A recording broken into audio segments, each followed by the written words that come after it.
Hi, I'm Mike Boving, I'm pastor of the Lutheran Church of the Good Shepherd in Douglasville, Georgia, and welcome to our Wednesday morning devotionals. It is a beautiful time in the South to be a part of this creation as the air starts to cool down just a little bit, as fall is somewhere not too far around the road.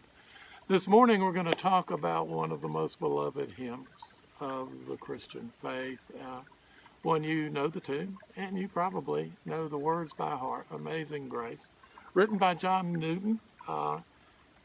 There's a lot of misconceptions and a lot of legends surrounding him and the writing of this hymn. I think we've boiled it down today to as best as I can get to the truth of the story. We'll get to that in a minute. Let's get a little bit of the tune in our mind before we do that.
Amazing grace, how sweet the sound that saved a wretch like me.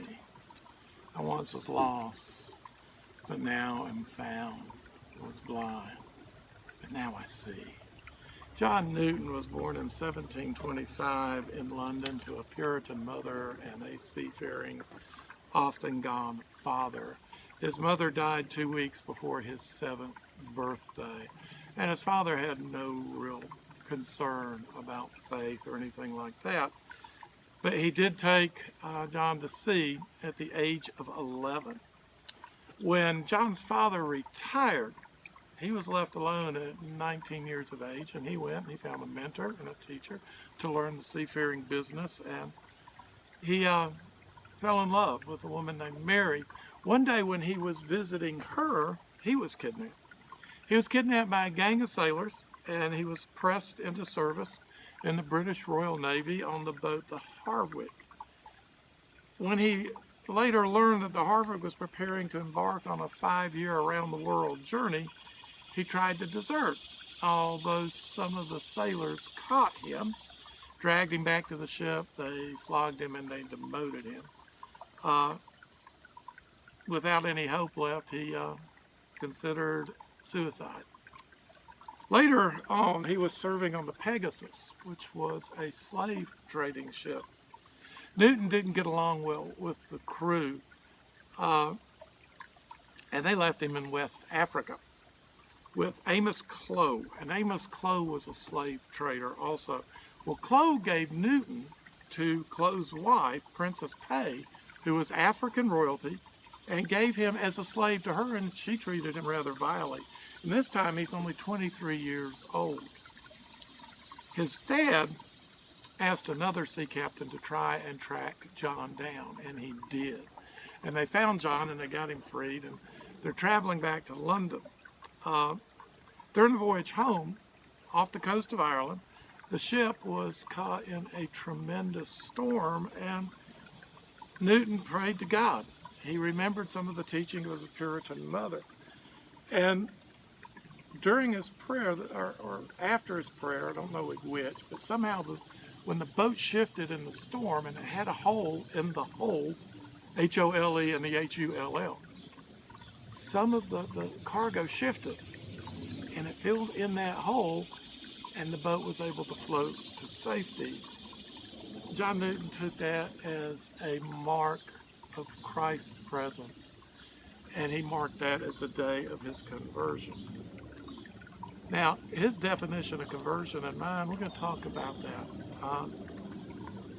he converted to Christ and yet continued to sell his fellow human beings into slavery. He made 3 voyages on 2 different slave ships after his conversion, the Duke of Argyle and the African. In 1754, he suffered a stroke and he retired, but he continued to invest his money in the slave trade. It wasn't until 1788, 34 years afterwards, and 34 years after leaving the slave trade, that he finally renounced the slave trade in a pamphlet called Thoughts Upon the Slave Trade. He then wrote a number of hymns. He tried to become a priest in the Episcopal Church, but they didn't actually allow that at first because of his lack of education. But he did become a pastor somehow within that tradition. I'm thinking about this conversion idea, and it strikes me, you know, we as Lutherans have an answer. People say, when were you saved? And John Newton would say on that boat in July of 1730, whatever. Lutherans, we say, I was saved when Jesus died on the cross 2,000 years ago. But he was converted to Christianity, and it took him over 30 years to denounce the slave trade. And even after his conversion, he continued to participate in it. So what does it mean that he was converted? I'm not sure I know what the word to convert or conversion means.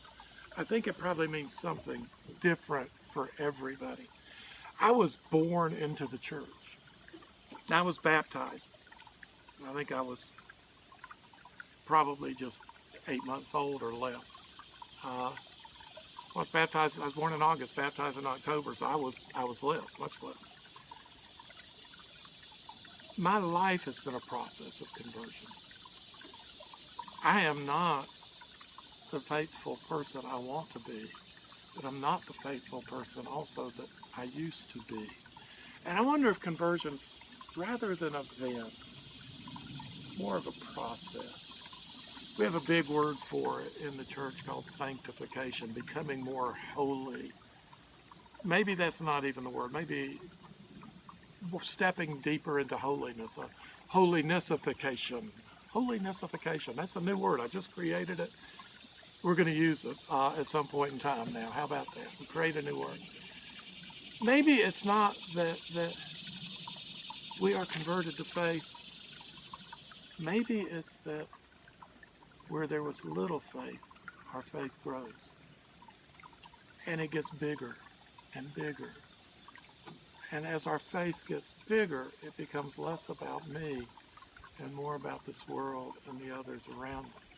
Maybe the conversion for John Newton started with this little punch where he recognized and discovered that God was in his life. And from that point, it grew until finally it included his work. And until finally it included those slaves. Until finally it included slavery. And he was able to step out. Maybe your faith, maybe my faith, is a process of converting. A process of that faith getting bigger. Amazing grace. By the way, grace is one of those words, and don't think of grace as something injected into you. Don't think grace even as an attitude. Grace is that God loves you and enters into a relationship with you of God's own will. We don't enter the relationship with God. He enters with us. We only discover that God is present somehow in, with, through, and under our sacramental language, our lives, because maybe our lives are a sacrament also. And that's that amazing grace. We're saved just because God loves us, not because you love God. And God doesn't love you because you're lovable. You're lovable because God loves you. That's grace. It's all about Jesus. It's all about the cross. It's all about that God loves you. How sweet that sounds when we get that sense. We can't blow it because we didn't earn it. And that's what saved a wretch like me. What is my salvation? My salvation is to be in relationship with God. And through my relationship with God, to be in relationship with you, with those around me. And the gift of those relationships being eternal. I once was lost, but now am found. I didn't find God, by the way.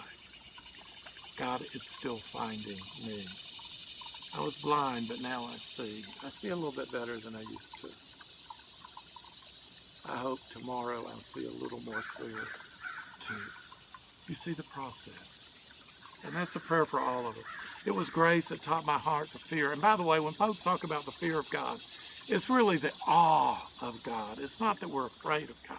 It's to be in awe of the one who can look down from a cross and say, at the ones who put the spikes through his wrists and his ankles, Father, forgive them, for they don't know what they're doing. The one that can love those that beat him with a whip. The one that can love you and me. That grace taught my heart to be in awe, and that grace, my fears relieved. What a friend we have in Jesus. How precious did that grace appear the hour I first believed. And it did, and it does. All those hours, and I think it actually, it is more precious even today. Through many dangers, toils, and snares I have already come. God has brought us a long way, folks. We can trust him to bring us, especially in these days, with a divided country, with a pandemic, with people out of work. We can still trust God to bring us through these days. His grace has brought me safe thus far, and grace will lead me home. When we've been there 10,000 years, and 10,000 years are like a day in the heart of God. Bright shining like the sun. The image of light is one of God, of warmth and comfort and security, and it's the gift. We've no less days to sing God's praise than when we first begun.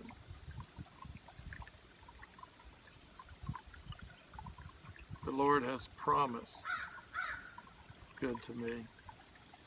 His word my hope secures. He will my shield and portion be as long as life endures. This is a song that should be sung with drums and cymbals. Amazing grace. You're loved because God chooses to love you. And when you see that, and I hope you see it, it changes everything. And it makes us love, not because somebody earns it, because it's the gift we have to offer. Hope God will bless you this fall. Let me know if you have hymns that you would like to hear.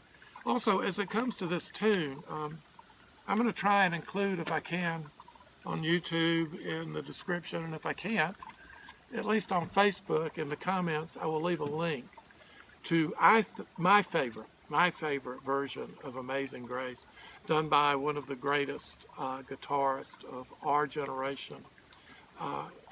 So watch for that, and we'll get it out to you.